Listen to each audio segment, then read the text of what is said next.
Yo, what's up guys? Alf here, and today I'm going to be doing a full in-depth deck breakdown of a deck that I've recently used to climb back into the top 5 on the arena ladder with. As you can see from the screenshot here, I'm currently 25-8 with this list, including an undefeated 9-0 run against Show and Tell. So this deck seems like a really good counter to what is probably the most popular deck in the format right now. And now before I get into it, there's going to be an importable deck list in the description if you want to try the deck out for yourself. And I'm also in the middle of writing a full article about this deck for MTG Zone Premium that will have more details, a full sideboard guide, how I change the deck for best of one, and some tips and tricks to help you play the deck as well. So that'll probably be coming out next week at some point, and once it does, I'll have it linked down in the description as well. But anyway, with that out of the way, this is my Naya Natural Order Winota deck in Timeless. Now, before I get into the details, I want to give a quick shout out to Elarim, because in the Timeless tournament, the Open that I top 4'd with Titan, Elarim, I believe, got top 16 with a really interesting take on Winota that had some very cool tech in it, namely Grizzled Huntmaster and Arboreal Grazer and Cameo Bamboo Groves alongside Colony Garden. Now, there are a few other things in the list that I wasn't a massive fan of, but their deck list was definitely the inspiration behind this one, so I'll have a link down to their deck list in the description if you want to see where the inspiration from this list came from. But anyway, as I said, the main two cards that we're really trying to leverage in this deck to go over the top of the opponent is Winota Joiner of Forces and Natural Order. So Winota, incredibly powerful card, been banned in previous formats, and the whole idea with this card is we have a bunch of cheap non-humans that we can get into play in the first few turns, then we can cast Winota, attack with the non-humans, and then cheap powerful humans into play to hopefully close the game out. So in terms of cards that we've got to trigger the Winota, the non-humans that we've got 4 Arboreal Grazer, 4 Cameo Bamboo Groves, 3 Paradise Druid, and 4 Colony Garden. And then the humans that we're trying to cheat into play off Winota are Boromir, Grizzled Huntmaster, and Agent of Treachery. And we can obviously also cheat Winota in play itself, which comes up the turn you play it sometimes. But for the most part, these are the main 3 cards that we're trying to cheat into play. So starting off here, I want to talk about Agent of Treachery, because typically in the past with Winota, I'm really not a big fan of running these very expensive top-end humans, because the big issue with them is if you draw them, they're just often uncastable dead cards that you just can't utilize in your hand. So I usually prefer to run Winota builds with humans that are cheap and castable, but also have an impact on the game. You know, stuff like Juggernaut Peddler, Ranger Captain of Eos, Anointed Peacekeeper, for example.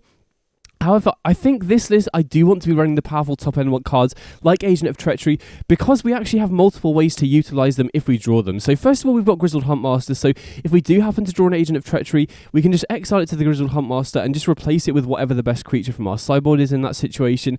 And then on top of that, we also have Natural Order into Galta that can then put the Agent of Treacheries from our hand into play, which is a really powerful line to do on turn 3 or 4. So unlike most of the other builds, I feel like we can afford to run the expensive powerful top end cards, because we have 8 cards in our main deck that can utilize us drawing them, so it kind of mitigates the drawback of them. So in terms of this slot, I do think the only 2 real considerations for me were Agent of Treachery or Angras Marauders, and I don't think Angras Marauders is particularly good, because if the opponent already has a big creature in play like an Atraxa or an Uro, for example, Angras Marauders doesn't really force through enough damage. Additionally, we have multiple non-humans that have 0 power like Arboreal Grazer and Colony Garden that don't get buffs from it, so I think Agent of Treachery is just a no-brainer, is the best card.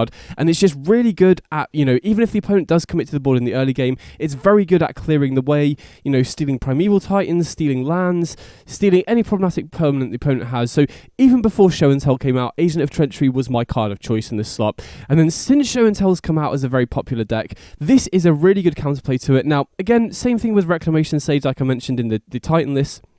If the opponent has Omniscience into Born Upon a Wind or Shared Summons, for example, then Agent of Treachery obviously isn't as consistent, but I think the big difference between this list and Titan is this list applies a lot of pressure much quicker, and so I think the Show and Tell decks will often be forced to just jam the Show and Tell in a lot of scenarios and just hope that you don't have counterplay. And in those scenarios, cheating an Agent of Treachery into play and stealing the Omniscience is just a completely game-winning line anyway. So you have a really good 4-of to give you some counterplay to Omniscience if they don't immediately have the Born Upon a Wind, which is really nice. Then Boromir, again, this is very much a metagame choice. This is here specifically because the Omnitel decks are very, very popular right now, and Boromir is a really good counter to that card, because obviously it just automatically counters any of the cards that they cast with Omniscience. Now, there isn't no counterplay to this card. The opponent can kill it with both Fatal Push, and they can also use Veil of Summer to kind of mitigate the counterspell aspect of this, which then unlocks their Omniscience. But again, like I mentioned, this deck is very good at applying pressure in the early games, so oftentimes the opponent won't have time to chain a chain together a bunch of cantrips and assemble Show and Tell plus Omniscience plus Veil of Summer or plus Fatal Push, if that makes sense. So Boromir, really, really effective at shutting off the Omnitel decks. And honestly, if I'm against Omnitel and I have the option between cheating an Agent of Treachery or a Boromir in play when they go for Show and Tell, most of the time I'll actually go for Boromir because this is a good counter to Shed Summons. This is a good counter to Born Upon a Wind as well. So this is a really, really impactful card in that matchup. The main reason why I'm only running 3 copies is because we can also find the 4th copy off the sideboard with Grizzled Huntmaster, which is really sick because even if we're on the draw and they happen to have turn 3 Show and Tell into Omniscience into Born Upon a Wind, we often have curve outs where we go turn 1 Grazer or turn 1 Kami into turn 2 Grizzled Huntmaster, fetch the Boromir, and then when the opponent goes for their turn 3 Show and Tell, we already have the Boromir to just immediately cheat into play and shut off their Omniscience, which is really powerful. So Boromir, very, very good in the Omnitel matchup. Outside of that, it also does have good other applications as well. Obviously, the activated ability to protect your board is very good, particularly if you're going into a turn with Winota. You know, there are some decks running exile-based removal, especially the white decks running Swords to Plowshares and Leyline Binding, but the vast majority of removal outside of that, specifically Fatal Push, you know, Boromir can protect your Winota against the turn it comes down, and additionally we can cheat it into play off Winota, which is first of all great against the Omnitel decks to have a hate piece in play if we don't already have one, but it also is just good at protecting our board, right? If we only have one non-human like a Grazer or a Kami, for example, and we cheat a Boromir into play off the Winota, and the opponent then blocks on human, we can then sacrifice the Boromir to protect it so we can attack again the following turn. And then additionally, the Ring Tempts You has actually come up more than I thought as well. I've had quite a few spots where I'm up against an Atraxa deck and they stabilize at 4 life, for example, and they cheat an Atraxa into play. Don't forget you can sacrifice the Boromir just to give one of your 4 power creatures like a Winota or a Grizzled Huntmaster the Ring Tempts You, and then you can just attack and they can't block it with an Atraxa, for example. So Boromir, I do feel like this is definitely a metagame call. Now, in previous versions of the deck, I was running an Anointed Peacekeeper in this slot, which I generally think is the better card. So if the metagame shifts where Show and Tell isn't as popular, or the Show and Tell decks go back to not running Born Upon a Wind and then Agent of Treachery is a good answer to it, then I definitely am interested in replacing Boromir with Anointed Peacekeeper again, because I think Peacekeeper is just the generally better card in other matchups, especially against Control and then decks that rely on activated abilities like Yawgmoth. But while Show and Tell is a really big part of the format, I definitely like having Boromir in the main deck, and then obviously we have a Fetcher 1 in the sideboard. Speaking of which, Grizzled Huntmaster has felt really, really sick in this list. I've been really happy with the tech, so again, shouts out to Ellerim for this one. But this is really good, first of all, because it just increases your consistency of finding Winota. Again, similar to Boromir, the reason we've only got 3 Winota in the main deck is because we've got 1 in the sideboard, and a very common curve out in this list that we do is turn 1 Grazer or Kami into a Colony Garden to get another non-human in play. Then turn 2 we can go for Grizzled Huntmaster, exile another card to fetch Winota, and then turn 3 go for Winota, attack, get 2 triggers immediately. So Huntmaster really increases the consistency of getting Winota, but we obviously have a full toolbox of other cards that we can grab off the Huntmaster that I'll very quickly go over now. So we've got Giant Killer, which is really nice to have an instant speed way to get rid of bigger creatures, because something that does come up with this deck is if you attack with Winota with mana open, if you attack with a Winota in play with mana open and you cheat Huntmaster into play, you can then replace one of your cards with a Giant Killer and kill their big creature before the opponent goes to blocks, which is often a really good way of forcing lethal through, especially if the opponent has an Atraxa in play. That's a really big line. We got Bowmat Courier here, which is very important if we have a Winota in play and we need to be able to trigger it, right? This comes up quite a few times where the opponent will prioritize killing your non-humans to deny you Winota triggers, and then you can go Huntmaster, replace a card with Bowmat Courier, and then just attack with haste to get not only a trigger off Winota, but also a card off the Bowmat Courier. So then if we're empty-handed, we can then crack the Courier to get another card as well. So this is basically here just to give us a Winota trigger. And we've got Haywire Might, which is very, very important in this deck, because the big weakness of this deck, if you couldn't tell, is to Grafdigger's Cage and Weathered Runestone, because both of our top-end cards in Winota in natural order both get shut down by Grafdigger's Cage, so having Haywire Might as a fetchable way to kill Cage off Huntmaster and just any other problematic artifact and enchantment, especially Blood Moon as well, is very important. We've got Remorseful Cleric as fetchable Graveyard Hate. Skyclave Cleric is a fetchable land. Don't cut this one. This one comes up more often than you think, so very important to have this. We've got Phyrexian Revoker, which is mainly here to name Goblin Charbelcher, As I said, I've cut Anointed Peacekeeper from the deck, so Phyrexian Revoker kind of swaps in there. Now, this is probably one of the flex slots in the deck. If you did want to find room in the sideboard for something else, then Revoker is one of the first cards I'd cut, but I like having it here just because I do want to respect Charbelcher as a deck. Then we've got 4 copies of Voice of Resurgence, which is here mainly as a sideboard card against counterspell decks, because both Winota and Order are kind of vulnerable to counterspells, but this is a card that you can also fetch against counterspell decks game 1 off Grizzled Huntmaster. We got Archon of Emeria for the storm-based combos like Breach and Beseech. As I said, we got Boromir as a fetchable way against Show and Tell. We've got Winota as well, and then Yasharn is incredibly important against the Yawgmoth decks, because Yawgmoth itself is very good against your deck. You have a lot of small creatures, and Yasharn not only shuts off Yawgmoth, but it also shuts off their natural order as well as fetch lands on top of that. So you have very flexible sideboard options to get off the Huntmaster as well. So Winota, very, very impactful, mainly because of Agent of Treachery, but also because Huntmaster can then just fetch whatever the best card for the scenario is. And then Boromir, also good at protecting your non-humans, and very good to cheat into play against the Show and Tell decks as well.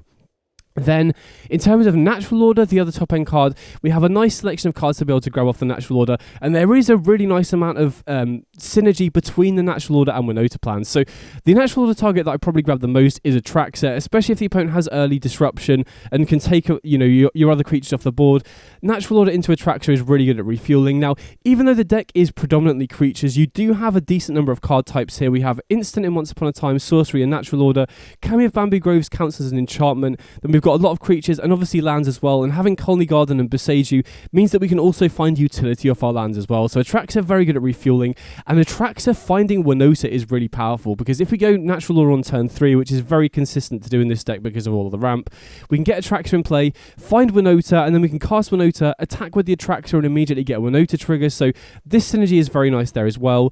We've also got Crater Hoof Behemoth, which is a really good way to close the game out. There's really nice synergy, as I mentioned, between natural order and Winota, because Winota also wants a lot of cheap creatures in play, and if we do swarm the battlefield with Grazer and Kami and Colony Garden tokens, being able to go natural order into Crater Hoof is a really good way to close the game out, very similar to how the Yawgmoth deck can steal wins that way as well. And then, as I mentioned, we've also got Galta, which is very nice if we happen to draw our Agent of Treacheries, our Winotas, our other top end cards like Atraxa and Crater Hoof. So this is really nice synergy, especially with the Agent of Treacheries. And then the rest of the deck is mainly set up for it. As I mentioned a few times, we've got Grazer, Kami, and Paradise Druid here as the early ramp. Now, you might be wondering why I'm not running Delighted Halfling or Deathrite Shaman, and in my first few builds of the deck I was running those cards, but I really like the package of Grazer and Kami alongside Colony Garden, and I prefer Paradise Druid to those two cards as well, because I just found that having your early dorks killed by removal really slows down the deck's ability to develop, whereas Arboreal Grazer and Kami, the big advantage of these cards is you get the ramp guaranteed, even if the opponent has a removal spell, which is really big. Additionally, I really like Colony Garden in this deck, and Grazer and Kami are a really good way to get this into play without hurting your ability to curve out. Obviously, Colony Garden being a tap land is a very big drawback, but if we can get it into play on turn 1 off a Grazer or a Kami, that really mitigates the drawback and can swarm the battlefield very quickly. Now, the issue with running Grazer and Kami in a deck like this is that for the ramp to be effective, you really need to have a very high land count, because if you keep a 2-lander and go turn 1 Grazer and then just miss your 3rd land drop, it doesn't actually ramp you at all. However, in this list, that is very mitigated by Once Upon a Time. So if we have a look at the mana base, we've got 24 lands, which I wouldn't consider enough for Grazer or Kami to be effective ramp, but with 4 copies of Once Upon a Time again, that is essentially 28 lands in a lot of ways, which is enough to consistently hit your 3rd and 4th land drop in the majority of cases. So that really enables Grazer and Kami. Now, obviously the downside of running the full 8 copies is if you draw it in multiples, you're very unlikely to be able to get the ramp off both of them compared to a deck like Titan, but that's the reason we've got Huntmaster in the deck, because if we do draw Grazer and Kami, we can turn 1 Grazer, turn 2 Grizzled Huntmaster, and then just exile the 2nd Kami. So drawing these in multiples isn't really an issue, and having 4 of both is very important to give us those early starts. And again, if we do have multiple lands in our hand, we can also then use Once Upon a Time to try and find the Grazer or Kami for the early ramp.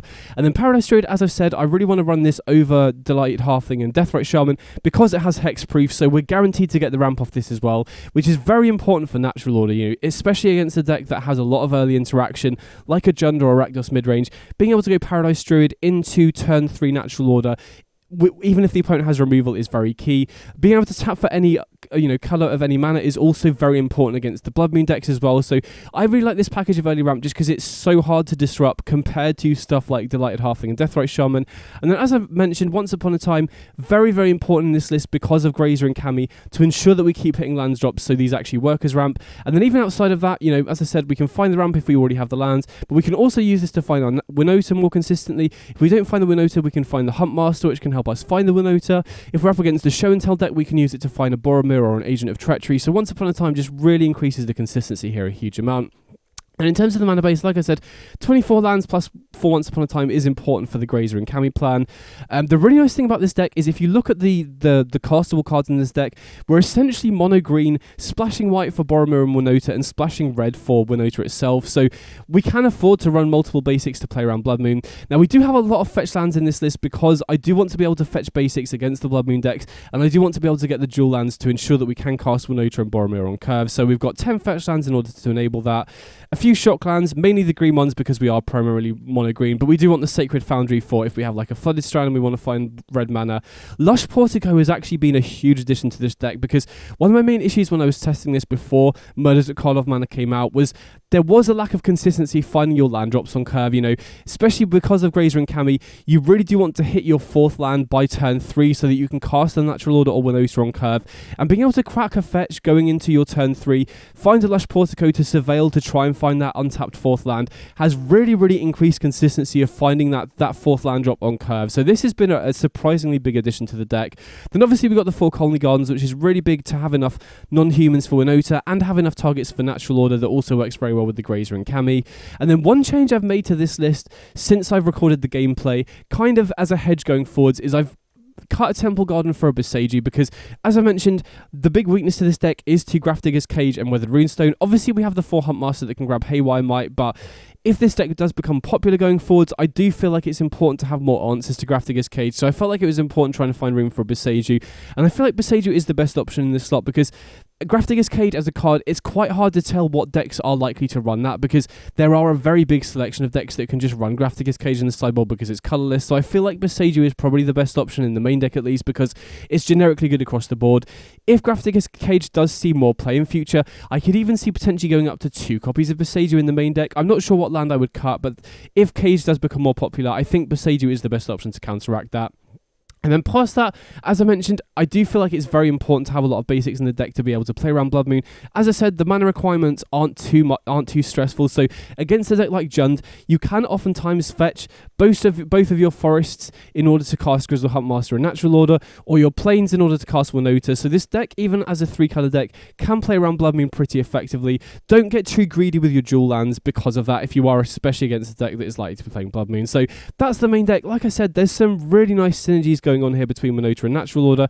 I feel like Boromir, Agent of Treachery and Grizzled Huntmaster gives you really consistent ways to counteract the Omnitel decks, and even outside of that, in basically every other matchup, you have such a powerful proactive game plan. You can very, very consistently turn 3 Natural Order, you can very, very consistently get turn 3 Winota out as well, and you have just, 2 completely different game plans that can just go over the top of the opponent. As I mentioned, Grafdigger's Cage is an issue going forwards, but you can run more Boseijus in the main deck to counteract that, and unlike the Yawgmoth deck, you can use Huntmaster to tutor Haywire Might, whereas Grafdigger's Cage also shuts off Chord of Calling in that deck. So I do feel like this deck is slightly better positioned to counteract Grafdigger's Cage. Then in terms of the sideboard, I've already gone over, basically all of the tutor targets for Huntmaster. In terms of the actual sideboard cards, we've got one non-creature in the sideboard, which is Deafening Silence. I was previously running Rest in Peace in the sideboard, but I feel like Deafening Silence is better because it not only hurts the Storm-based decks like Breach, which is the main reason I had Rest in Peace in here in the past, but it's also very good against the Show and Tell decks as well. So typically against Show and Tell, I'll board out the Golter because you oftentimes want to hold stuff like Agent of Treachery and Boromir in your hand for the Show and Tell turns and replace it with a Deafening Silence, which is just another hedge against those sorts of cards. And Silence is really nice as well because it basically just guarantees that your Agent of Treachery will be able to steal the Omniscience, plus just shutting them off their most powerful combo turns. And then the only other actual sideboard card that I bring in is Voice of Resurgence. As I briefly mentioned earlier, counter spells are very good against this deck, or they can be, especially because of your top end cards being 4-mana sorceries, right? Natural Order and Winota, both very weak to counter spells. And Voice of Resurgence is the perfect card against control decks because, if they're playing at instant speed, you can just beat them down with a bunch of Voice of Resurgence tokens. It also plays very well with our game plan anyway because it's a non-human for Winota. If the opponent kills it, we get another non-human that can trigger Winota as well. And we can obviously sacrifice it to natural order and get a token back as well. So I feel like Voice of Resurgence is definitely the best tool to fight against the counterspell deck. So that's the deck overall. I've been having so much fun with this, and this deck has been surprisingly fun and complex to play as well. You know, it might look like quite a linear deck, but there are, you know, every single decision point makes a really big difference. How you sequence your lands, what you fetch, how you prioritize fetching basics against the Blood Moon decks, whether you prioritize, you know, saving your Surveil for the Lush Portico, whether you prioritize fetching your red lands early. All of these decisions can make a really big difference, especially with Grizzled Huntmaster as well. Speaking of which as well, if you've not played with Huntmaster before, you do need to seriously consider whether you hold on to your creatures or not. You know, once you get your early ramp off, it's almost always better to hold on to a creature in case you top deck a Grizzled Huntmaster or hit one off a Winota, for example. So even though this deck does seem quite linear, there are a surprising amount of very important decisions in the deck, and I found it a really fun deck to play. So I'm really excited to keep playing this. Anyway, and next up I've got some gameplay so you guys can see this deck in action. I've also got a ton of extra gameplay recorded with this deck, so similar to the Titan list, if you would be interested in seeing just a follow-up video with just, you know, 2 hours of extra gameplay of this deck, definitely let me know and I'd be happy to put one up in the next few days, because as I mentioned, I have recorded a lot of gameplay with this deck. But either way, I hope you enjoyed the deck. If you've got any questions about it at all, definitely let me know in the comments, and I hope you enjoy the gameplay. Big up!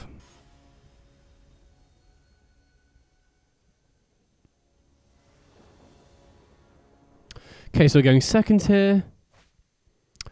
And yeah, I think we can keep this right. As long as we can find our fourth land drop, this is a potentially turn 3 natural order, turn 2 Boromir as well. Also got Agent of Treachery, which, you know, we could potentially cheat into play off a Galter off natural order. So we're obviously not against Show and Tell because they've got Gigantha here, but opponent leads on an Inquisition, so yeah, it takes the cameo, which does slow our hand down quite a lot. Oh, wow, okay. Drawing and Attracts are not great here. So I'm going to lead on the Wooded Foothills here because I probably want to fetch a Lush Portico here. Now, we are against the Gigantha deck. They could very well be on Blood Moon, so I might also be interested in fetching a basic here. Okay, opponent goes for Stomping Ground, so that makes me slightly more able to go for the Lush Portico here. I feel like they would definitely have fetched a Forest there if they had Blood Moon, so I feel safer going for the Lush Portico with a Forest in hand. If I didn't have this Forest in hand, I think I would definitely go for a basic there instead, but you know, we don't have a white or a red source, so I feel like going for Lush Portico there is good. If the opponent had gone for a Forest there instead, I may have been tempted to go for a Forest there anyway, just to make sure that Natural Order is live, and obviously Huntmaster as well. They've got Jarsil, so they can Inquisition us again. I assume they take the Huntmaster here because that's a green creature for Natural Order, and also, you know, enables us to cash in one of these Agent of Treacheries or Atraxes for a better card. I'd be very surprised if they took the Boromir here. I'd be like, I want to keep the Huntmaster, yeah. So they take the Huntmaster, which kind of sucks for us, obviously. Gonna run out. So I think here I'm going to run out the Windswept. I don't know, it's tough. I'm going to go for the Forest just so the opponent doesn't know that we have the land here. So I think it's better to go for Windswept Heath if I'm worried about Blood Moon, because that enables me to either go for a second Forest or a Plains here. But if I run out the Windswept Heath, then the opponent knows for sure that I can cast Natural Order next turn. So I think going for this line makes me, you know, they'd be more likely to kill the plant token if I show them that I've got the Windswept Heath, because they know that we can go for Natural Order this turn. Again, not 100% sure if that really makes a difference, and we could have got punished hard there if they had Blood Moon. Nice synergy here of the Boromir being able to shut off the Jarsil here, which is pretty sick. So now we can go for Natural Order into Galter, get a Traxxer and Agent of Treachery in play. Again, I'm not worried about Blood Moon. Now we can get a Traxxer in play. Okay, opponent just scoops it up. So that's why I went for Sacred Foundry over the Plains. So here against Jund, don't think we're really going to sideboard, and that's the nice thing about this deck. You know, because we have the full sideboard of tutor targets for Huntmaster, you don't really have to sideboard that much, similar to Devotion. Now, the matchups where you do want to sideboard, obviously, you've got Voice Resurgent for the counterspell decks, and then some hate cards for other combo decks as well. A lot of matchups, like against Jund here, for example, we just ship it back, right? We want to have all of the Huntmaster targets available. We don't really have to pivot at all to counteract Blood Moon, because our deck, in a lot of ways, is essentially mono green, splashing red and white, so we can afford to, you know, aggressively fetch basics. So here, you know, obviously can't keep that first hand, but this hand looks reasonable, right? We've again got potential turn 3 Natural Order here. Now, the downside of this hand is we don't have good counterplay to Blood Moon without holding onto the Kami here. Oh, I'd have loved to find a fetch. I guess we could get another Kami to try and find basics, but I feel like this hand is probably just losing to Blood Moon if they have it on turn 2 at least anyway, right? If we can get to turn 3, we can go Huntmaster, fetch Haywire Might, although even then we don't have access to a basic. So if they go fetch land into Blood Moon here, we're in trouble. But again, I don't think we can really afford to play around that. And I'm not willing to go lower than a 6 against the Thoughtseize deck either. Okay, they fetch a Stomping Ground. That's a very good sign. Okay, and they bolt the Kami. Interesting. Okay, go for another Deathrite Shaman. So no Blood Moon, which is really great to see. So interesting. Okay, I was going to say it's very interesting to see what we draw here. Definitely go for Huntmaster and cash in this Agent of Treachery. Some interesting options here. We could go for Haywire Might in order to try and play around Blood Moon. We could also get a land off a Remorseful Cleric, which is definitely the disciplined play here. Obviously, if we get the Skyclave Cleric, then if we miss the land drop next turn, we can just play the Skyclave Cleric as a land. Maybe we're... Actually, I don't know. I think that might be a misplay because... Yeah, I think I'm probably supposed to get either Haywire Might or Winota there, actually. Because if I do miss a land drop, I can still go Huntmaster. And then I could turn that Winota or Haywire Might into a Skyclave Cleric if I did miss a land. So I think that was a misplay on my part. Minsk and Boost. So we really want to draw an untapped land here. But yeah, so I should have either got a Haywire Might or Winota there. And then, like I said, if I did miss a land, I can still go Huntmaster, turn whatever I fetch into another land. Okay, sick. Never punished. Got the land off the top. So now we can go Natural Order. I assume we get an Atraxa here. Don't have enough in play to go for Crater Hoof, and we don't have good enough stuff in hand. Oh wow, opponent just scoops it up. But yeah, we would have got Atraxa there. Refuel. Hopefully go for Winota the following turn. So we got there. Nice.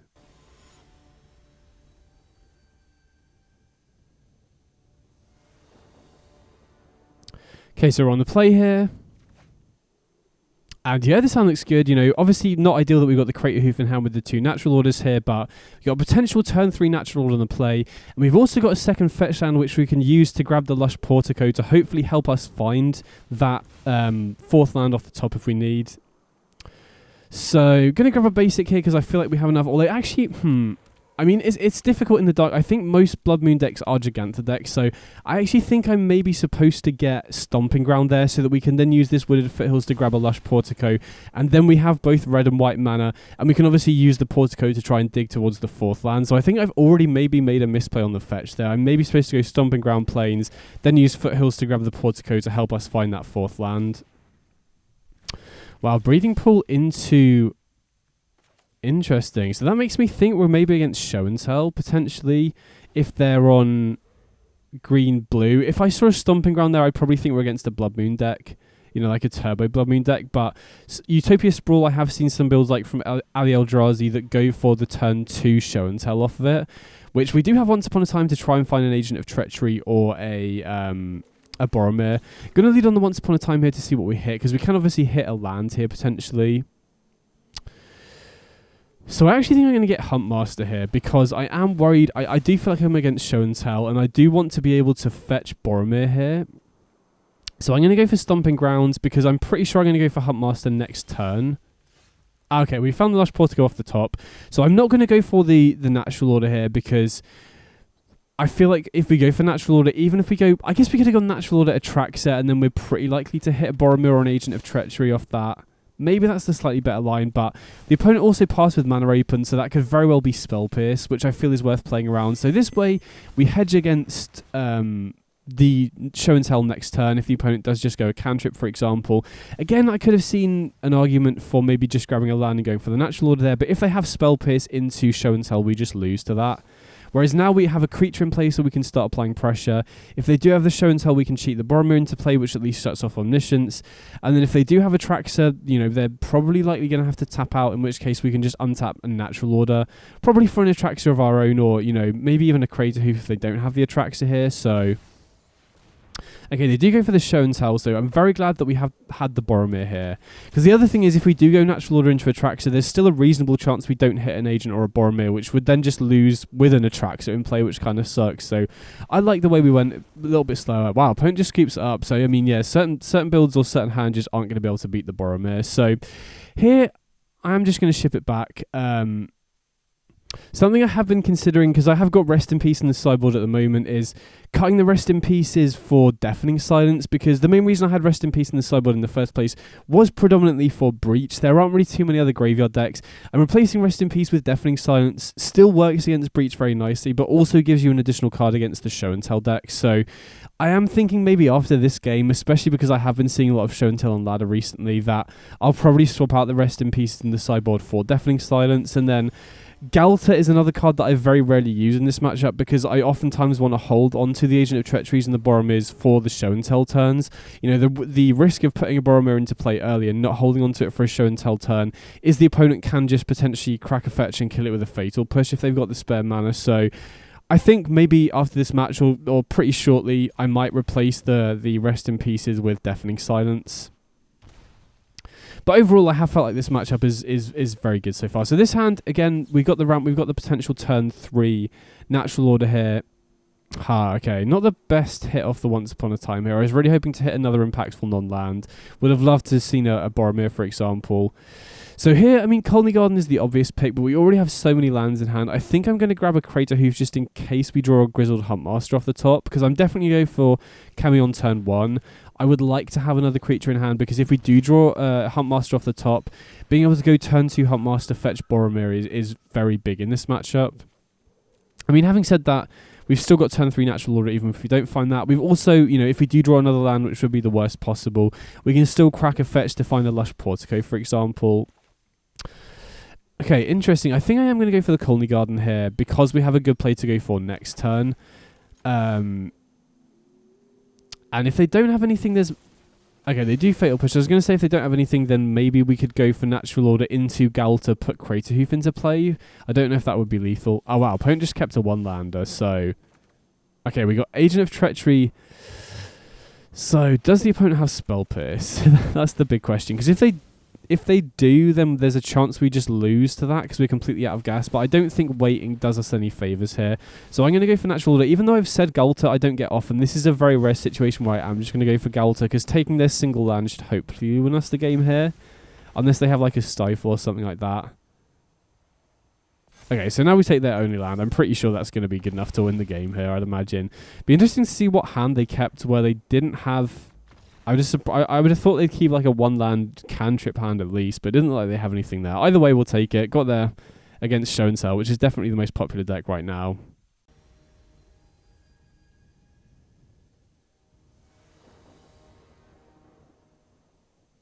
Okay, so we're going second here.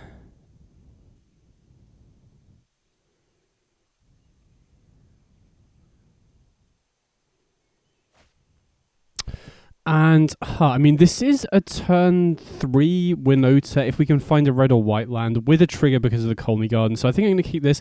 Obviously, having the Attractor in hand isn't great. If we had Natural Order, we could obviously use the Natural Order to find Galta to cheat it into play.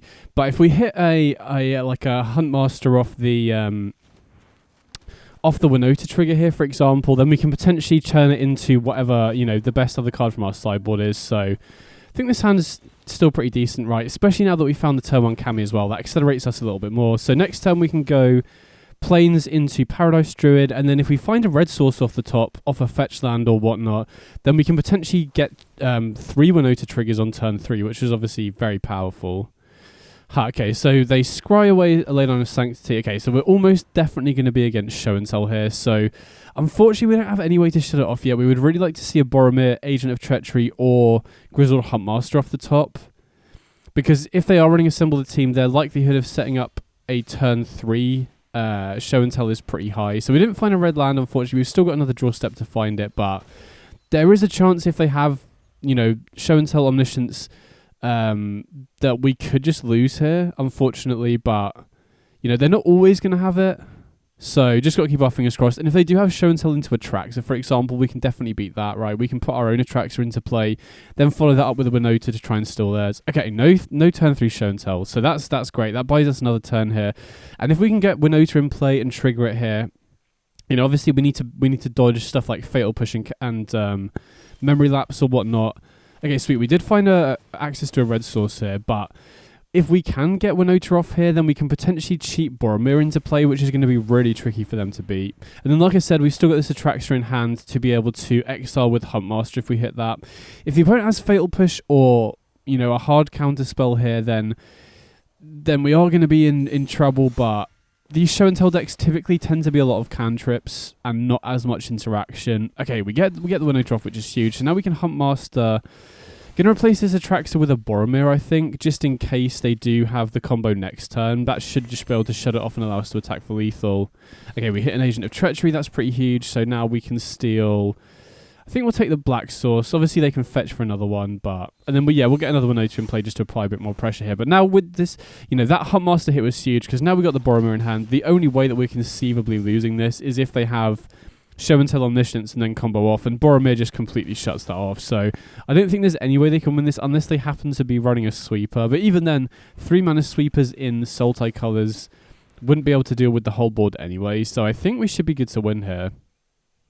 You know, I can't really think of any sequence where we don't. Yeah, okay, opponent just scoops it up. So post sideboard, this is definitely a matchup where we want the Deafening Silence. And then tricky to know what to cut here, I think. I don't think we want anything else. In terms of cuts, the first thing I'm thinking of here is Galta, because we're mainly using Galta to cheat stuff like Agent of Treachery in play. Maybe Paradise Druid's the cut, though, because Galta can be useful, right? If we do, especially if we draw tracks like we did last game. But I don't know, I feel like, you know, especially because we mainly use Galta to cheat Agent of Treachery, Atraxa, Crater Hoof in play if we do draw it, that maybe that's the cut, because we oftentimes want to hold on to the Agent of Treacheries to cheat into play off the Show and Tell. So I think Galta is probably the cut here, and we definitely want the Deafening Silence. And I think it's fine to have 2 natural order targets. You know, the Yawgmoth deck is completely fine running just Atraxa and Crater Hoof, so I think we should be post sideboard as well. But yeah, this matchup has definitely felt pretty good to me so far. We got 3 Boromir, 4 Agent of Treachery, 4 Grizzled Huntmaster as ways to just shut off the Omniscience angle. And then if they go for Atraxa, we can potentially get Winota online to get Agent of Treachery to steal theirs. So definitely going to keep this hand. We've got both Boromir and Agent of Treachery here. We've also got Paradise Druid into Winota. Okay, Deafening Silence is a nice one. I was planning to just go fetch land, get the Lush Portico to surveil, but definitely happy to get Deafening Silence in play. And then the nice thing about Deafening Silence here is that if they do go Show and Tell into Omniscience, we can safely just go Agent of Treachery, steal the Omniscience, and there's nothing they can do about it because they can only cast 1 instant or sorcery a turn, right? They can't cast Show and Tell into... what am I saying? Show and Tell into Omniscience, into Born Upon a Wind. But now we can go Paradise Druid, and then... unsure next turn whether we want to go for the Winota or just the Boromir. I think it depends on what we draw, really. Because we do want to keep this Paradise Druid about to trigger the Winota. That's our main line to win the game here. Try and, you know, go Boromir, keep the Paradise Druid protected from stuff like Fatal Push if we can. Okay, another Agent of Treachery off the top, not ideal, but I feel with Deafening Silence in play and Agent of Treachery in hand, there isn't really much they can do about this. So against Sultai, we don't really have to worry about Blood Moon at all. So I think we can afford to just get a fetch land here just to find white. I'm kind of tempted to go for the Lush Portico here, though, just to try and find the 4th land. Okay, we did find the 4th land, and then... this does make the Paradise Druid vulnerable to Fatal Push, but if they see Boromir, they have to prioritise killing that with Fatal Push instead. Oh, they're running counter spells, okay. Had I known that, I may have considered bringing in Voice of Resurgence here as well, but obviously, it's tricky to tell with that game 1 because things ended so quickly. So if they just pass with mana open here, I'm not sure whether I would prefer to run out the Boromir or the Winota first. I mean, we'll see what they do. If they have a tutor effect, they're probably forced to tap out for it, but either way, my ideal situation here would be if they tap out for something like a Demonic Tutor. Then we can just go Winota, attack, get a trigger. Okay, so, still not 100% sure that I want to go for Winota or not. I think I am just going to jam the Winota, right? If they have a counter spell, we still get to attack with the Paradise Druid. If they do counter the Winota, then the Boromir gets to resolve, or it's more likely that the Boromir will resolve. Okay, Huntmaster is pretty nice here because we don't need 2 Agent of Treacheries, right? Get to swap one of them out, and then I'm not sure what the best card to get is here. I could see maybe going for Bomat Courier. We've already got Boromir and Agent of Treachery, so Bomat Courier gives us another Winota trigger next turn. If they kill the Winota, it's not as good, but, you know, their whole way to win, unless they're running some sort of plan B, is just going to be show and tell. And we've got that game plan completely on lock here with Deafening Silence plus Agent of Treachery. There's basically no way for them to play around that. And we've also got the Boromir here as well, so I think we should be good, right? I think from their point of view, with the information they've got so far, their best plan of action is probably trying to cheat Atraxa into play. You know, okay, so they do go for Demonic Shooter. Maybe they're going to search up Show and Tell or Atraxa, because if they get Atraxa in play, that does stop our ground creatures from attacking, but, you know, we can just hit Agent of Treachery off the Winota triggers. Now, having said that, we have drawn 2 Agent of Treachery, so the odds aren't really in our favour, but if they do that, I still think our best course of action is to just attack. Having said that, they could potentially still go Show and Tell into Omniscience, because they don't know about the Agent of Treachery here. Wow, okay, interesting. So they don't play the Overgrown Tomb untapped for Show and Tell. Okay, we do get the extra triggers off the Winota. Bomat Courier getting us an extra trigger here is pretty nice. And we get an extra card underneath, so if we do empty our hand, we can crack it. Obviously, in this scenario, we want to hold on to it, though. Oh, they're running Stifle. Interesting. Okay, we hit another Huntmaster, so I might decline because, you know, all the cards in our hand are very relevant. I want to cast this Boromir main phase 2. Oh, we just have lethal anyway. I assume they would have some other piece of interaction. But yeah, we got there. Nice.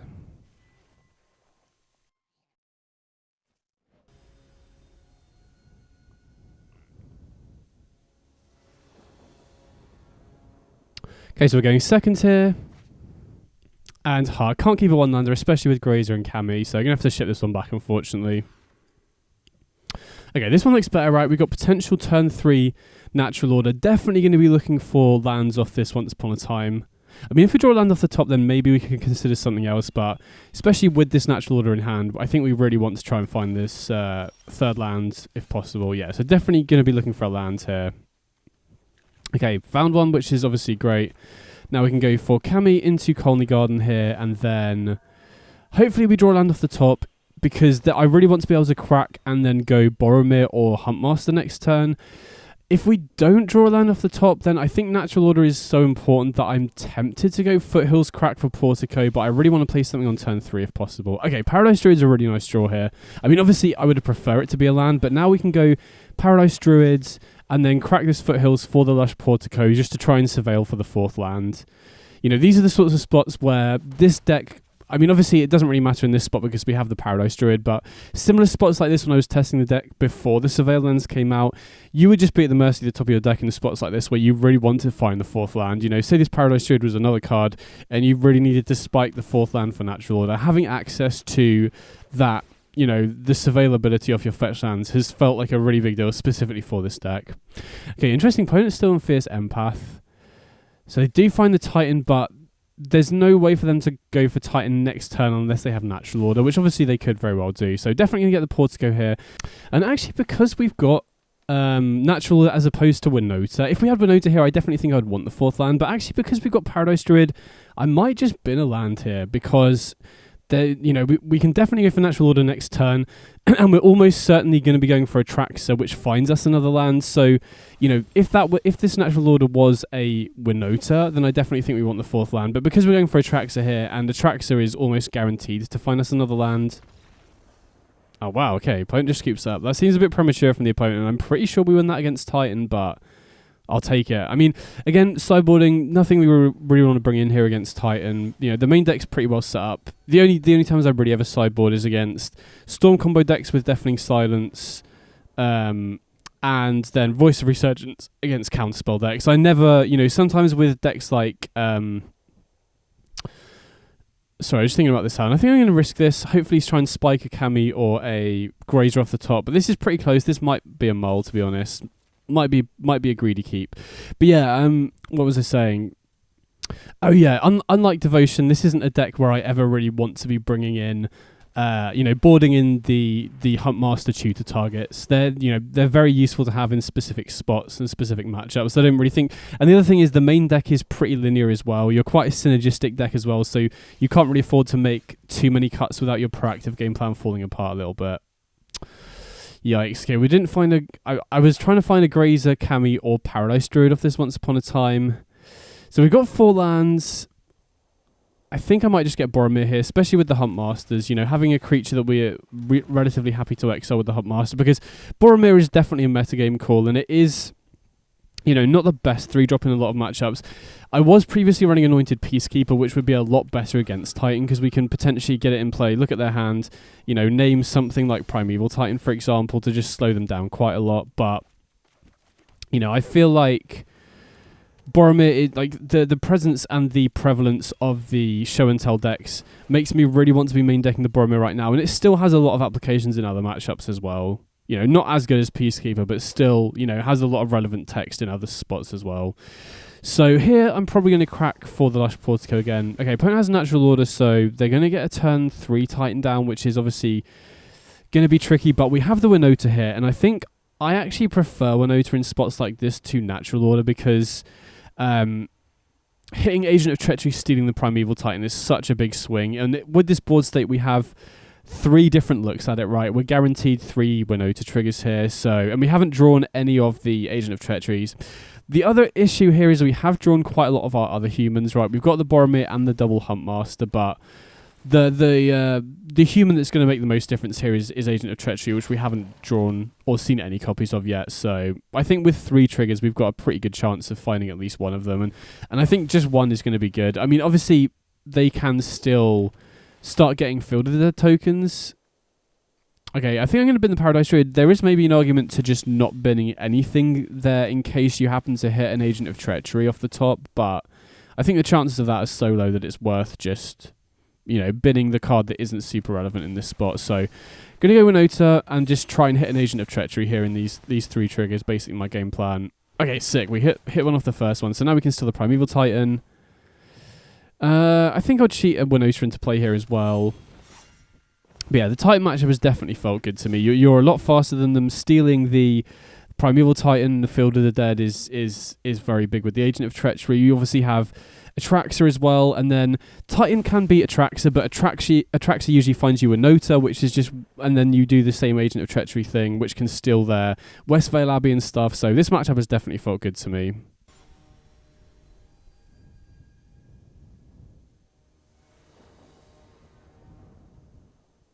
Okay, so we're going second here.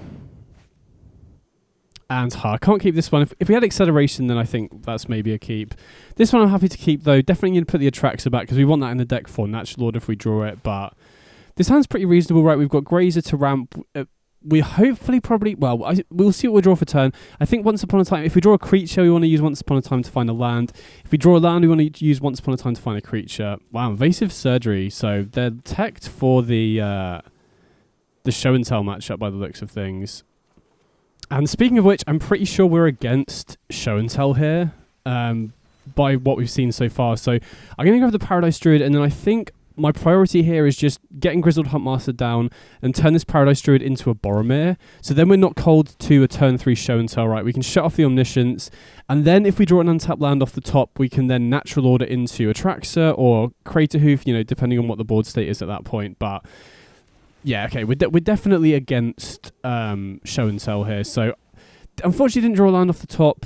And we don't have to worry about Blood Moon in this matchup either. So, I'm just going to crack here, get the Huntmaster down, get Boromir into hand. Probably going to exile the Agent of Treachery here, because if we do miss a land off the top for this natural order, we can at least then cast the Paradise Druid. And obviously, Agent of Treachery is pretty nice against show and tell, but as you know, lots of the decks have adapted to be able to win at instant speed. So I think Boromir is the much safer counterplay to Omniscience if they happen to have the turn 3 show and tell here. And then, like I said, if we do draw a land off the top, we can just go natural order next turn. Okay, sweet. So they do have the Omniscience, so now we can just counteract that. Hopefully we can draw a land off the top, and then I think natural order into Crater Hoof should be lethal here, right? Especially with this Boromir in play. So really hoping to rip a land off the top. Even if we don't, we can go Paradise Druid.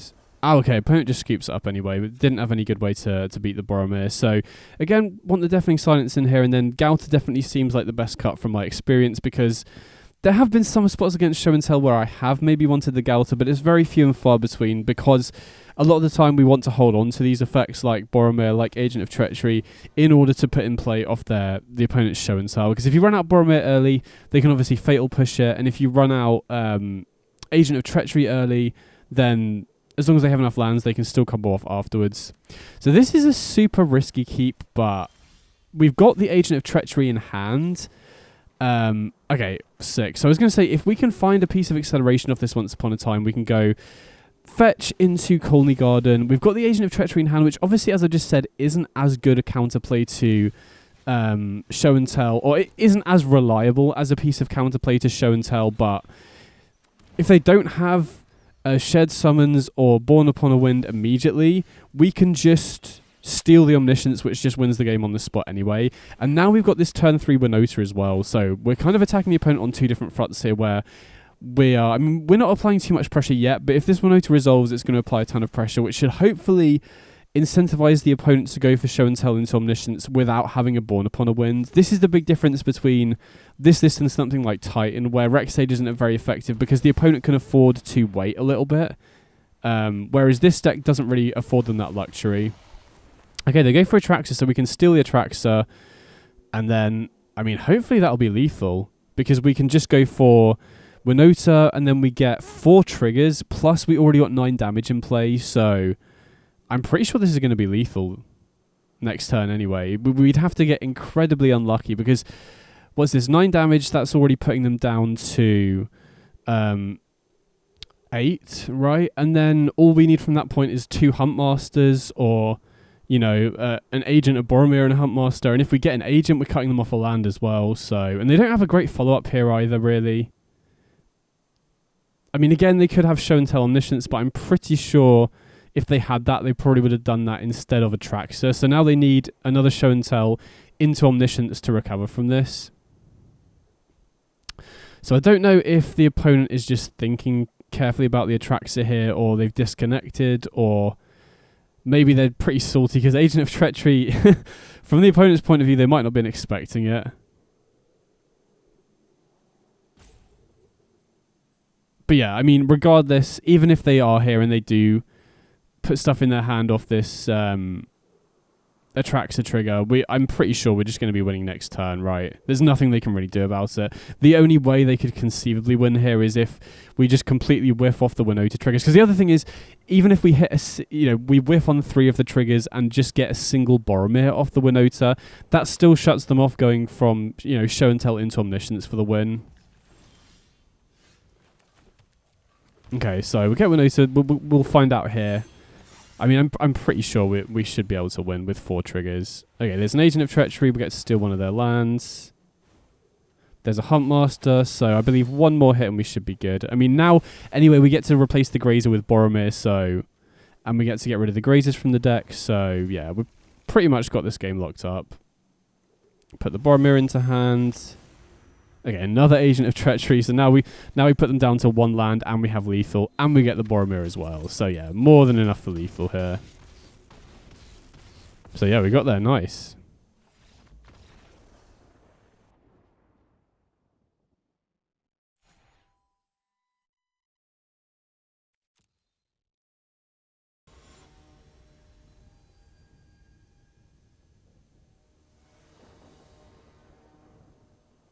Okay, so we're going second here. And I think we can keep this right. We got Kami on 1, into Huntmaster on 2 to try and find a Winota, and then if we can find the 4th land, we can go for, at least 1 Winota trigger, hopefully, if the Kami survives here. Okay, Once Upon a Time. So we're against Yawg here by the looks of things. So instead of going for the Winota, I think, Yawgmoth has a pretty good game plan against us. Because if they can land an early Yawg before we get a Winota or a natural order off, they can obviously just use Yawg to take out all of our small creatures, deny us Winota attacks, deny us natural order as well. So I think the priority against Yawg is always, or if you have Huntmaster, is always to get your Shan first, and then you should just be able to go over the top at that point, because they don't have any good way to beat that. It shuts off natural order as well. Obviously it shuts off your own natural order, but once you have your Shan in play, there's basically nothing the Yawgmoth deck can do to go over the top of you, unless they're running some, unless they're main decking Fatal Push or something like that. So Definitely going to be exiling the Agent of Treachery. You never want to exile the additional copies from your deck because you want them in the deck for Winota.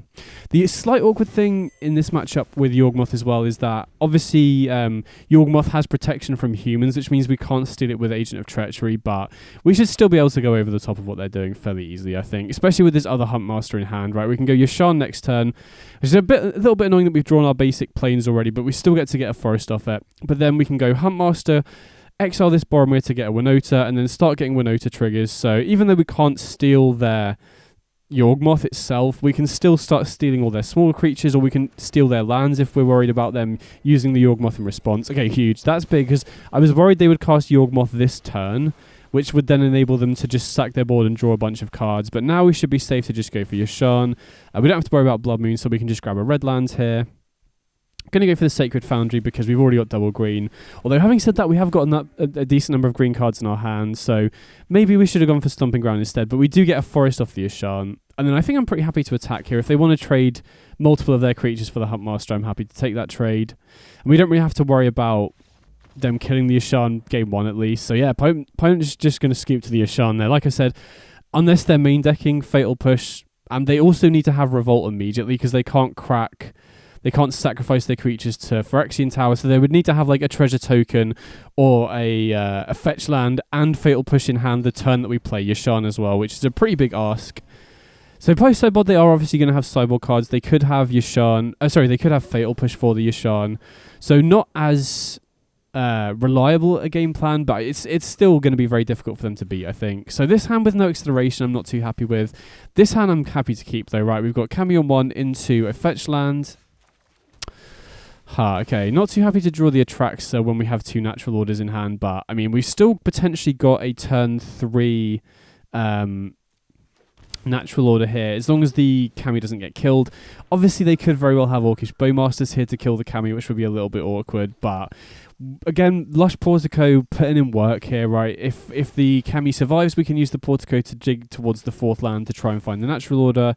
If they do kill the Kami with the Bowmasters here, then we can use the Portico to dig towards a green creature so that these natural orders are alive again. Okay, nice. We drew another green creature, so now we're not as soft to Bowmasters. So now we're just going to be using the Portico here to just dig towards the 4th land. Not going to risk attacking here, because the risk here is if they block, then they can just kill the Grazer with a Fatal Push, and then we're cut off natural order, which we really don't want. Okay, opponent has natural order themselves, so I assume they get a Atraxa here. But we can go natural order into Galta and Atraxa, and then we've got 2 really big creatures. Okay, they do find the Yawgmoth, which is a bit of a concern. But I believe... Have they played the land for turn already? I think they have. Or maybe not. I don't know, they have, because we accelerated on turn 1, right? Opponent was on the play, but we got an extra land in play off the Kami. Yeah, so opponent doesn't have any more land drops this turn. So Portico hopefully going to be putting in work here to try and find us this 4th land for the natural order. Okay, perfect. Had it there already. So now we're going to go natural order. I think I'm going to sack the Kami here just to avoid it dying to Bowmasters. And then we'll get Galta, put the Atraxa in play, and then... Oh, wow, the opponent didn't take Yawgmoths. They took... Sorry, I only just looked at what they took in their hands.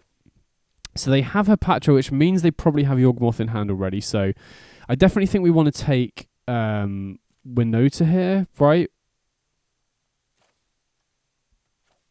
So we get Winota, Once Upon a Time, and a Colney Garden. Colney Garden we can't play this turn, unfortunately. It would have been nice, and then we could have had another attacker for Winota next turn. Okay, so opponent goes Colney Garden into Hepatra. Importantly, they don't have a second black here. I mean, I'm always certain they have a Yawgmoth in hand if they chose to take Hepatra instead of Yawgmoth there. But hopefully it won't end up mattering. So here, can we go natural order for Craterhoof? I think even with the life gain from Atraxa, this should be lethal, right? Because we already got 19 power in play, then we get another 5, and then we get another 16 off the Craterhoof, so this should be lethal, right? So obviously we could have gone for Winota there and try and spike an Agent of Treachery, but I think this is just much better, right? This should guarantee the win. And this is, this is a big one where this Galta, having this Galta in play in addition to the Atraxa here has made a ton of difference. Oh, they have Pylon. Okay, so they survive here, but I mean, I'm still not too worried because even if they have Yawgmoth, we put them down to 3 here, right? So they've only got 2 Yawgmoth activations. And we still have this Winota here, so we can get 2 triggers guaranteed next turn. I guess, okay, I was going to say, if they have untapped land into Prosperous Innkeeper or Blood... Oh, yeah, it has to be exactly Prosperous Innkeeper into Yawgmoth. Then they can pick apart our entire board, but thankfully they didn't find that. Either way, we still get 2 Winota triggers here, which is going to be pretty big. They're at 3 as well, so they have to block the Crater Hoof. And if we hit 2 other creatures, it's going to be very difficult for them to recover from this. Okay, there's Agent of Treachery, so going to steal the Hepatra. Yeah, okay, opponent just scoops it up. Nice, we got there.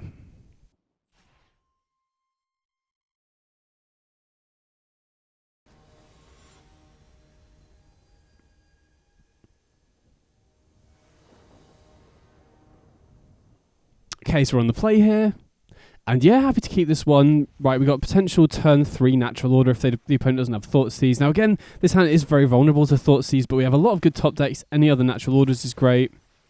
Winota is obviously great off the top here as well with these Grazer plus 2 Colony Gardens. So I'm pretty happy with this keep. Again, Atraxa would be better if it was something else a little bit, but I mean, this does open up the possibility of going, wow, especially now we've drawn a natural order, of going natural order into Gulta, put Atraxa and now Agent of Treachery into play.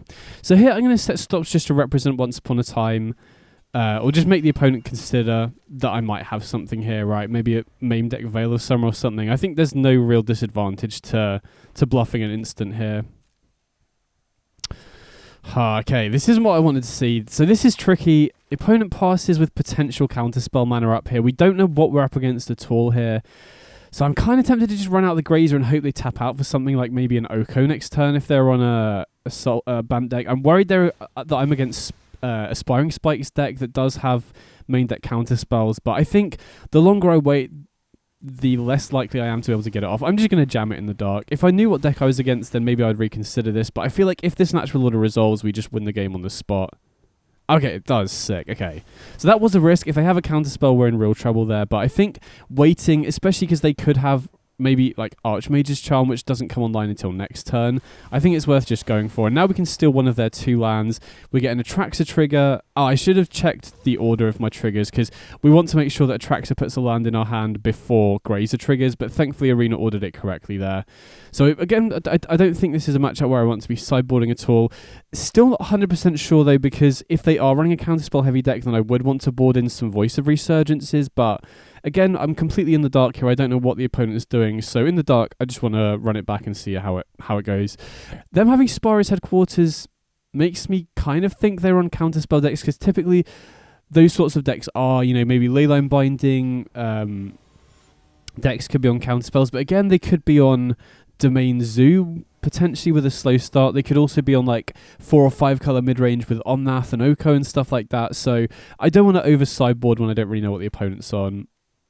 This is a risky keep, but I'm going to do it, right? Because if we can go... If they don't have counter spells, and we resolve the Paradise Druid, and we didn't see black mana at all, so I'm not worried about Thoughtseize per se, but if we can get Paradise Druid down, then a turn 3 natural order into Galta, cheating 2 Agent of Treacheries in play is...